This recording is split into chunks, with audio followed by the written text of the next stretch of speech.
itself is a huge moment for Indian civilization.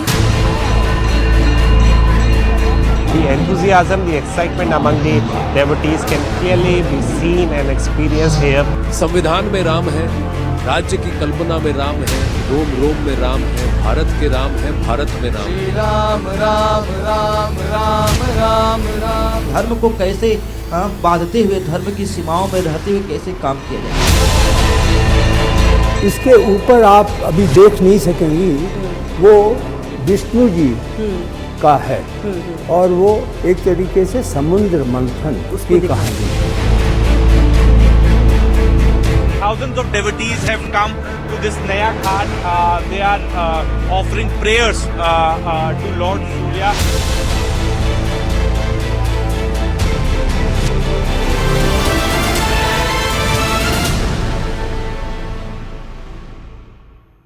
Namaste, Jai Hind.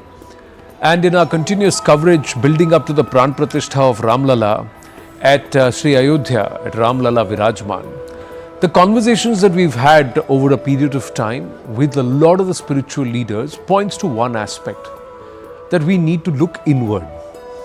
And will the Pran Pratishtha of Ram at Ram Janmabhoomi, will it also wake or help Bharat wake up in its consciousness? So let's try and take this conversation forward with someone who's doing a lot of work across the world in humanities and teaching people how to look inward. But it's very difficult to find him in Bharat itself. Mohanji of the Mohanji Foundation. Thank you. Namaskaram. Thank you very, very much. Thank you. Thank you for your time. Thank you. First, let me ask you, how do you see this moment? I see this moment as a revival of the tradition. It's reinventing Bharat. And this was essential. Actually, it's a deep culture of acceptance. And the PM is very clear and the whole movement is clear. There is huge clarity. And more than what we see on the surface, what is actually happening is that we are telling the world there is a possibility of uniting everything or integrating everything through just one word, acceptance. I'm not using the word tolerance because tolerance is sometimes ego play. We are not acceptance, accepting yourself, accepting everybody, and collectively integrating the whole thing to a larger perspective of coexistence and rejuvenation, or because whatever is happening, everybody is benefited.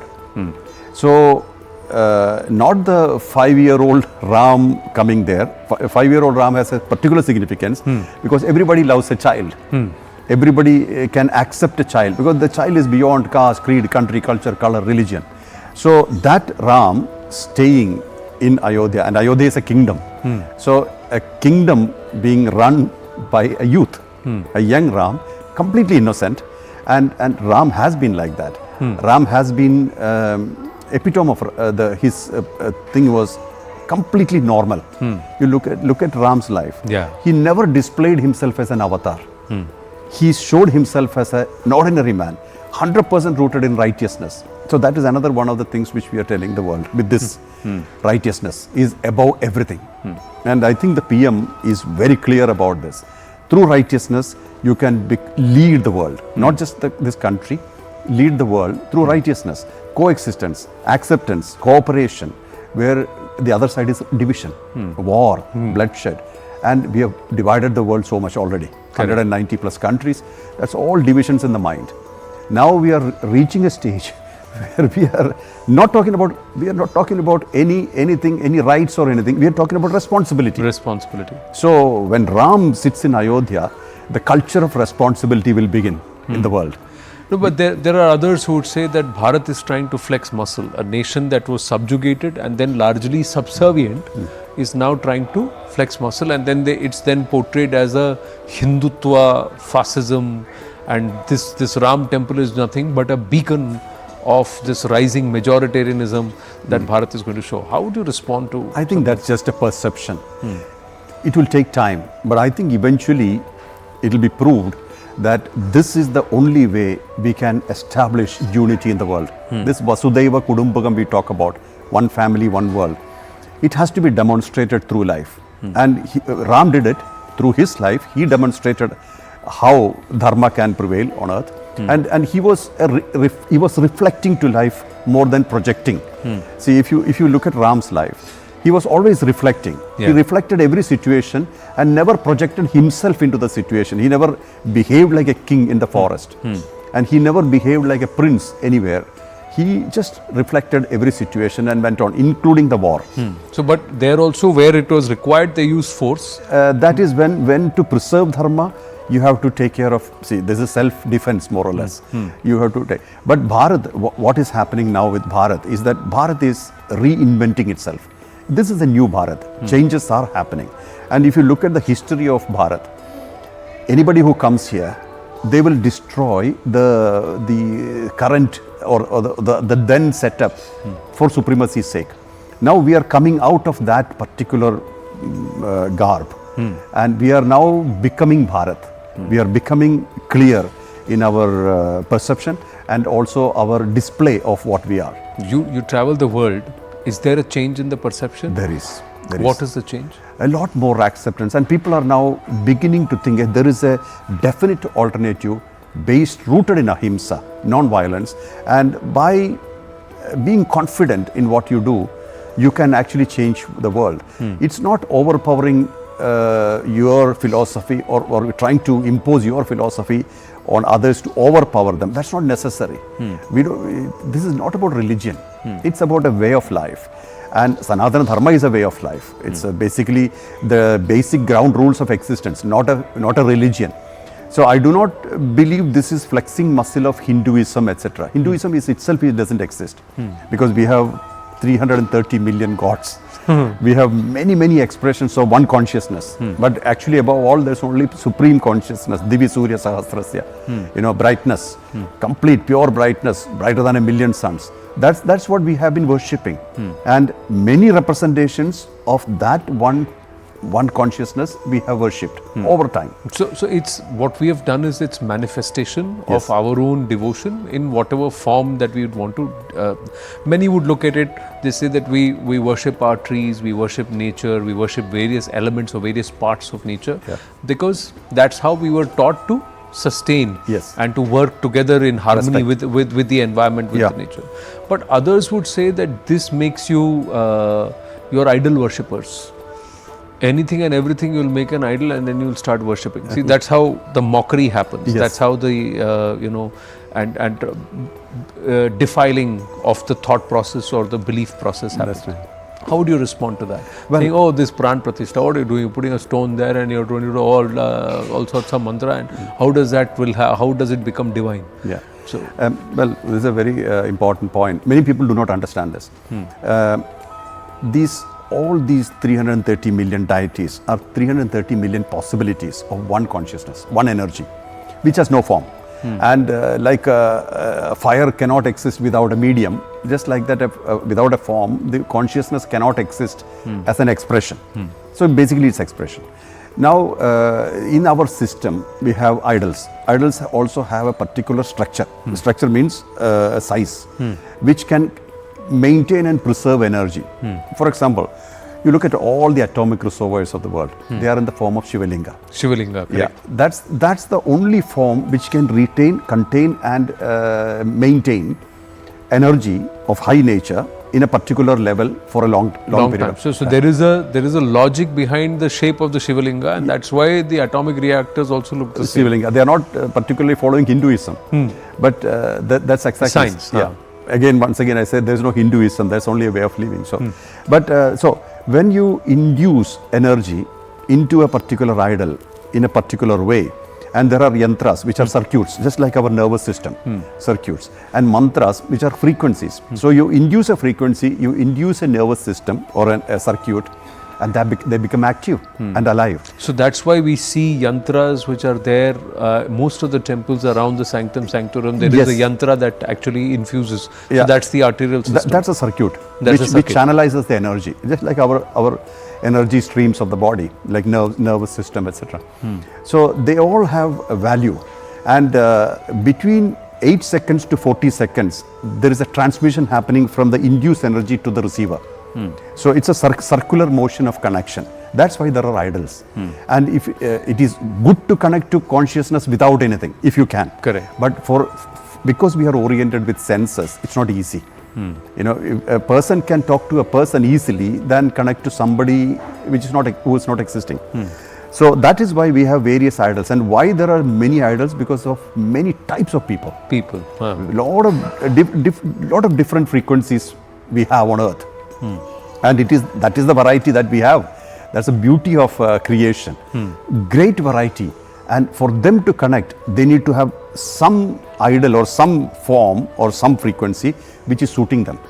Like for example, we meet a lot of people, but only few people we connect personally. Correct. That's because the frequency connects. There's a frequency matches. Yeah. So if somebody says, I don't like this frequency, this is respectable. It has to be respected.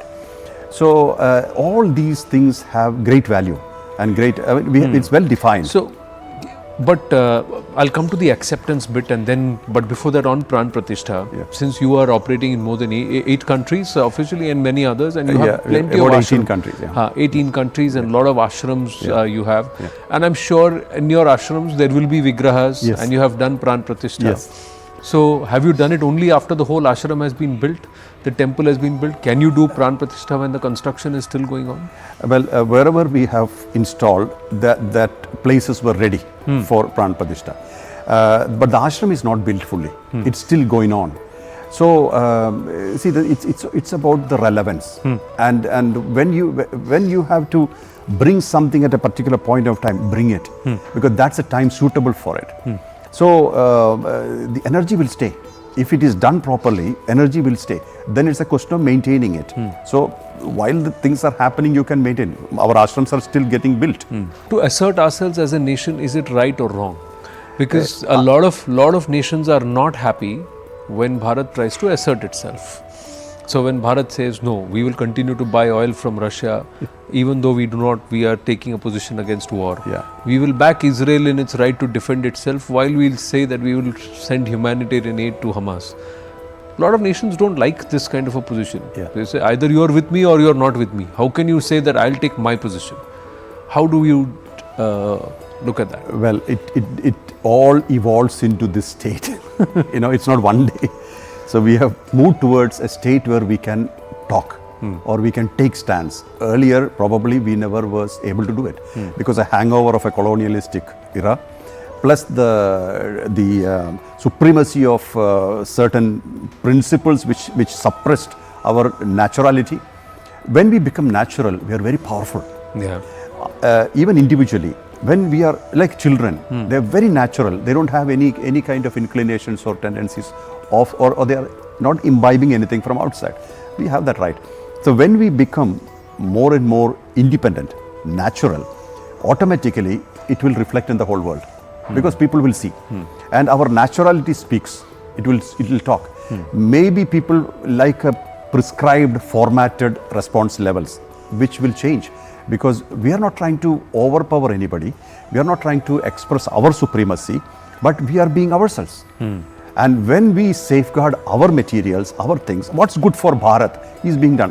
What I have seen or what I have experienced is that right now, the whole ministry and the machinery is looking at only at the welfare of Bharat and Bharatiyas of the world. So this is okay. We have to protect our people, our family, our culture, tradition, you know, the parampara, everything, all the things we are protecting.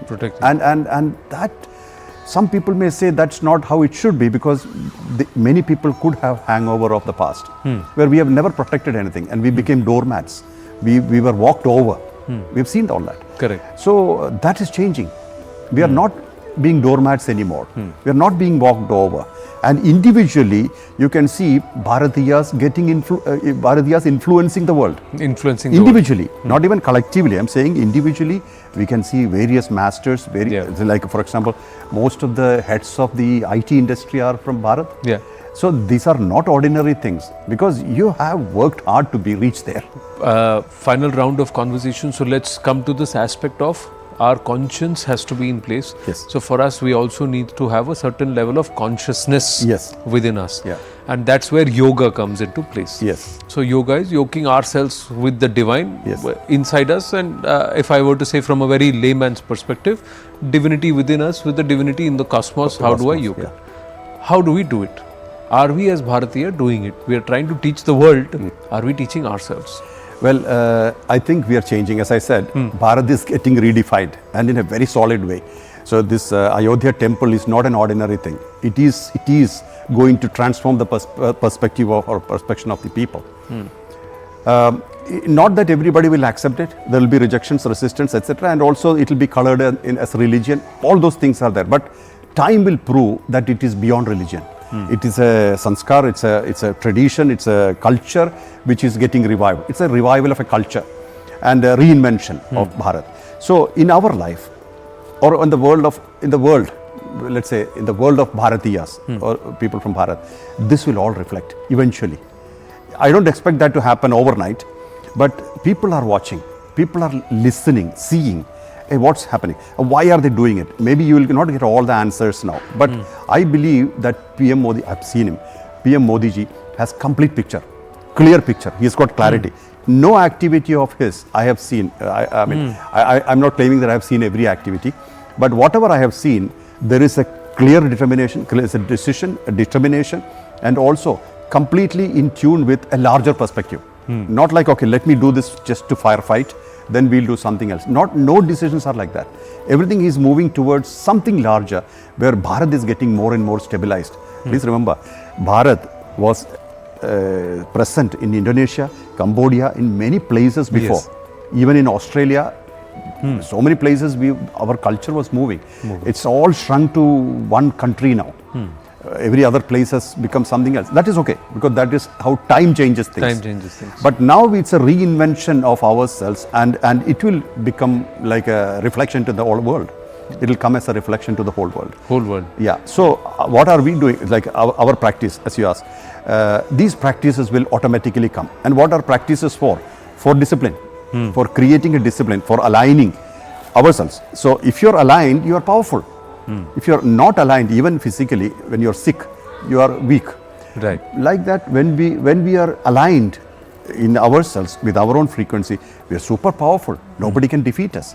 So we are reaching that stage through cultural integration, and also what we stand for and how intensely.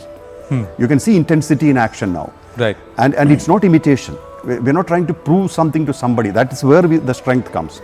If you're trying to imitate another country, we are already weak. Imitation makes us weak. Here we are looking within, exploring our lost culture or the culture which was trampled over by time, and then we are bringing back our originality.